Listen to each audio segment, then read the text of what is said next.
You know, they have the power of speech, psychological speech, psychologically effective speech.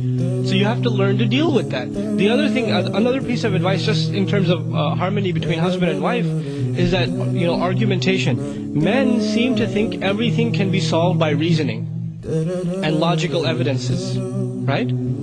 And they forget that Allah subhanahu wa ta'ala didn't create women in this simple black and white fashion. Women are complicated creatures.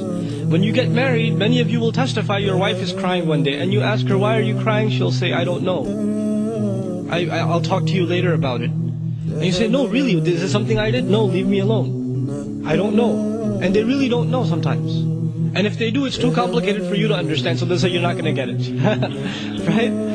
So they're complex creatures. And so you will learn this. When you're not married, you'll learn this with your mother, and you will learn this with your sister. You try to reason with them, you give them reasons for why you did something that disappointed them. They'll say, oh, so you know so much better, fine. Next time, I shouldn't argue with you because you're so smart. And their feelings will be hurt. Who just lost that argument? You did.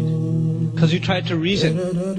The way you argue, or you want to make your point with women, what's the best way to make your point with women? It's not by argument. The best way to make a point with your wife, to make a point with your mother, is actually the sunnah of the Messenger sallallahu alaihi wasallam. One, mercy. Second, silence.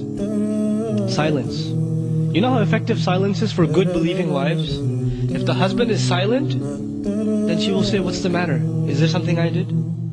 But if the husband talks back, man, she will talk back way better than you can, right? She will come back with a better rebound than you ever thought it possible. But if you're silent, and if there's an ounce of goodness in her, she will come and say, maybe even if I don't think it was my fault, I'm sorry. But the husband has to learn this technique of silence. And not silence with a frown and pushing her away.